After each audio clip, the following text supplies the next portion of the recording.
அன்பிற்கினிய உறவுகள் ஆனந்தமாக அனைவரும் வாழ்க.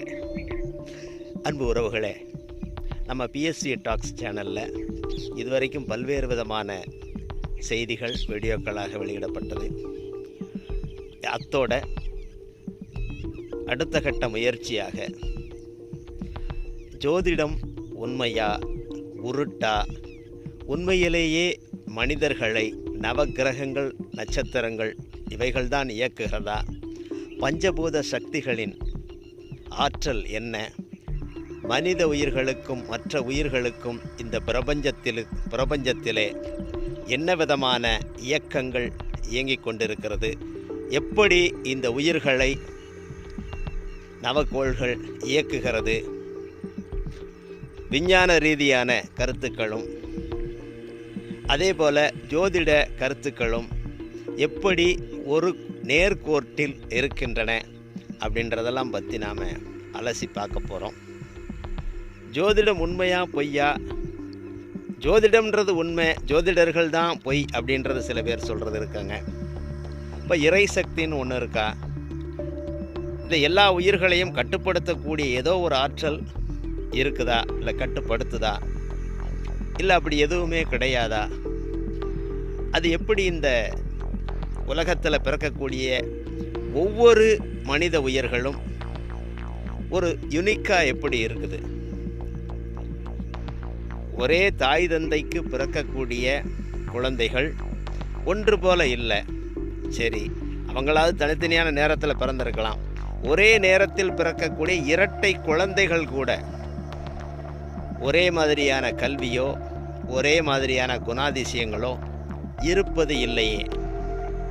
இப்போ காரணம் என்ன? ஏதோ ஒரு கிரகம்தான் இந்த நல்ல நேரம் கெட்ட நேரம் இதெல்லாம் இருக்கா? சனிப்பெயர்ச்சி, குரு பெயர்ச்சி, ராகு கேது பெயர்ச்சின்னு சொல்கிறாங்க. இதெல்லாம் எந்த அளவுக்கு உண்மை? ஜோதிடம்தான், இந்த கிரகங்கள் தான் இந்த மனிதர்களை இயக்குகிறது அப்படின்னா, அப்போ கடவுள் அப்படின்றதுக்கு இங்கே என்ன ஒரு இடம் இருக்குது? ஏன்னா எல்லாமே கிரகங்கள் தான் இயக்குதுன்னா, நல்லது கெட்டதெல்லாம் கிரகங்கள் தான் மனிதனுக்கு கொடுக்குது அப்படின்னா, இப்போ நம்மளோட பிரார்த்தனைகளோ வேண்டுதல்களோ அதனால் எந்த பிரயோஜனமும் இல்லையே. இப்போ ஒரு மனிதனை நல்லவனாகவும் கெட்டவனாகவும் மாற்றுவது இந்த கிரகங்களினுடைய வலிமைதான் அப்படின்னா, நல்ல எண்ணத்தையும் தீய எண்ணத்தையும் கொடுப்பது இந்த கிரகங்களினுடைய வலிமைதான் அப்படின்னு சொன்னால், அந்த பிறந்த நேரம், அந்த நேரத்தில் இந்த அண்டத்தில் இருக்கக்கூடிய கிரகங்களினுடைய அலைகள் அது அந்த உயிரை எந்த அளவுக்கு தொடுகிறதோ அதை பொறுத்து அந்த உயிரினுடைய அந்த மனிதனுடைய வாழ்நாள் அமைகிறது அப்படின்னு சொல்கிறாங்க. இப்படி ஒன்றா பார்த்துட்டு போனோம்னா எது உண்மை எது உண்மை அல்லாதது அப்படின்றத நாம் கொஞ்சம் கொஞ்சமாக இந்த வீடியோக்களாக பார்க்க போகிறோம். ஜோதிட கருத்துக்கள் உண்மையிலேயே ஜோதிடம் எந்த காலகட்டத்தில் தோற்றுவிக்கப்பட்டது அப்படின்றதில் பல கருத்து முரண்கள் இருக்கிறது. ஆனால் இதில் ஒரு விஷயம் மட்டும் நாம் நம்பித்தான் ஆகணும்.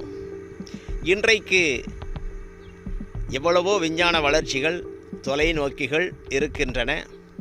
பல நாடுகள் இந்த விண்வெளி ஆராய்ச்சி மையங்கள் செயல்பட்டு ஒவ்வொரு கிரகங்களினுடைய சுழற்சி, பூமிக்கும் அவற்றிற்கு உண்டான தூரம் எல்லாவற்றையும் அளந்து சொல்கிறாங்க. ஆனால் கண்ணுக்கு வெறும் கண்ணாடி கூட இல்லாத ஒரு காலத்தில் இந்த பூமி அப்படின்றது சுற்றுது. பூமி மட்டும் சுற்றலை, பூமியே நிலவும் சுற்றி வருது. பூமி நிலவும் மட்டும் சுற்றலை, இந்த சூரியனை மையப்படுத்தி பூமியும் மற்ற நவகோள்கள்னு சொல்லக்கூடிய, அதாவது சூரியன், சந்திரன், செவ்வாய், புதன், வியாழன், வெள்ளி, சனி அப்படின்னு சொல்லக்கூடிய இந்த கிரகங்கள் எல்லாமே சூரியனை சுற்றி வருது அப்படின்னு எப்படி கண்டுபிடிச்சான்? ஒரு காலத்தில் இந்த பூமி உருண்டைன்னு சொன்னதையே ஏற்றுக்கொள்ளாத ஒரு உலகம், மேல்நாட்டு உலகம்.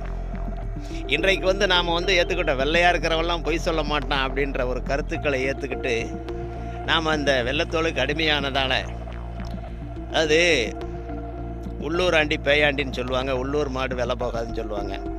நம்ம ஊர் அறிவு, நம்ம ஊர் அறிஞர்கள் நமக்கு சாதாரண ஆட்களாகத்தான் தெரிவாங்க. ஏதோ வெளியிலேருந்து ஒரு கருத்தை சொன்னாங்கன்னா அது என்ன பெரிய கருத்தை ஏற்றுக்கிடுவோம். அதே போல் பல ஆயிரம் ஆண்டுகளுக்கு முன்பாகவே இந்த அண்டத்தை அளந்திருக்கிறான். சூரியனுக்கும் பூமிக்கும் உள்ள தூரத்தை சரியாக சொல்லியிருக்கிறான். ஒரு வட்டம்ன்றது 360 டிகிரின்னு சொல்லியிருக்கிறான்.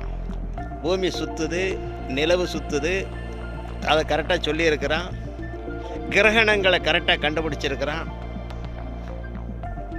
ஒவ்வொரு கிரகங்களினுடைய அந்த வேவ்ஸ், அந்த அலைகள், அந்த கிரகத்திலிருந்து வரக்கூடிய அலைகள் இந்த பூமியில் பட்டு பூமியில் அந்த நேரத்தில் தோன்றக்கூடிய உயிர்களுக்கு ஏதோ ஒரு விதமான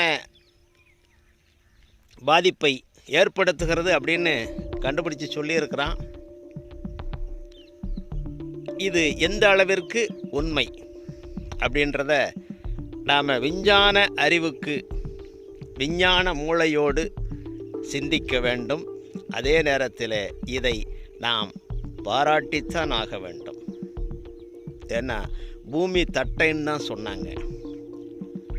இந்த பாரத மண்ணில் மட்டும்தான் பூமி உருண்டை, பூமி சுற்றுகிறது, அது மட்டுமல்ல அதனுடைய இயக்கம் இருக்கிறதுன்னு சொன்னாங்க.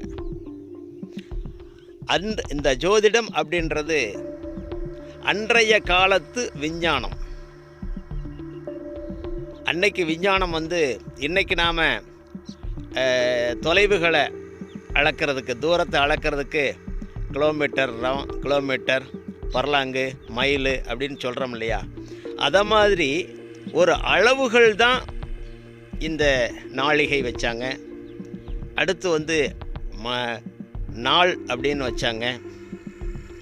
அடுத்து வாரம்னு வச்சாங்க, மாதம்னு வச்சாங்க. அப்புறம் அயனங்கள்னு திதிகள் வச்சாங்க. நட்சத்திரங்கள், திதிகள், அயனங்கள், வருடம், இது எல்லாமே அந்த தொலைவை, காலத்தை கணிக்கக்கூடிய ஒரு கணிப்புகளாகத்தான் இந்த ஜோதிடம் சொல்கிறது. ஆனால் ஜோதிடத்தினுடைய தன்மை அது விஞ்ஞானம். அந்த விஞ்ஞானத்தினுடைய உண்மையான கருத்துக்களை உள்வாங்காம சனின்றது ஏதோ ஒரு மிகப்பெரிய ஆளுமை, ஒரு சக்தி, இன்னும் அது கெடுதல் மட்டும்தான் செய்யும்னு பயமுறுத்தி, குருன்ற ஒரு கிரகம் நல்லது மட்டும்தான் செய்யும், அது மிகப்பெரிய ஒரு சக்தி அப்படின்னு சொல்லி, இப்படி ஒவ்வொரு கிரகத்தையும் அவர்கள் அன்றைக்கு உள்ள மக்களுக்கு புரிகின்ற ஒரு மொழியிலே, அந்த பாஷையிலே அவங்க சொன்னாங்க. ஏன்னா இன்னைக்கு விஞ்ஞானம் இருக்குது, நாம் பேசுகிறோம். அன்னைக்கு அவங்க எப்படி சொல்ல முடியும்? அதை மனிதரோடு ஒரு தெய்வங்கள் போல ஒப்பிட்டு அதற்கான ஒரு கதைகளை உருவாக்கினார்கள். ஆனால் அது சொல்ல வந்த விஷயம் என்ன? அதை நாம் நேரடியாக அதை பார்க்கக்கூடாது. அதன் மறைமுகமாக அவர்கள் என்ன சொல்ல வருகிறார்கள் அப்படின்னு பார்த்தோம்னா, ஜோதிடம் ஒரு வகையில் ஜோதிடம் உண்மை, ஆனால் ஜோதிடர்கள் உண்மையா அப்படின்றதான் நாம் பார்க்கணும். எந்த ஒரு கிரகமாக இருந்தாலும் சரி, யாரையும் பாதிக்கவும் செய்யும், பாதிக்காமல் இருக்கவும் செய்யும் அப்படின்றதான் ஜோதிட உண்மை.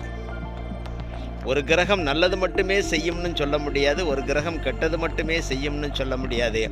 அந்த கிரகங்களுடைய தன்மை, இரும்பு என்ன வேலை செய்யுமோ அது இரும்பு செஞ்சுக்கிட்டே இருக்கும். தங்கம் அது என்ன வேலை செய்யுமோ அது செஞ்சுக்கிட்டே இருக்கும். இப்படி ஒவ்வொரு உலோகங்களும்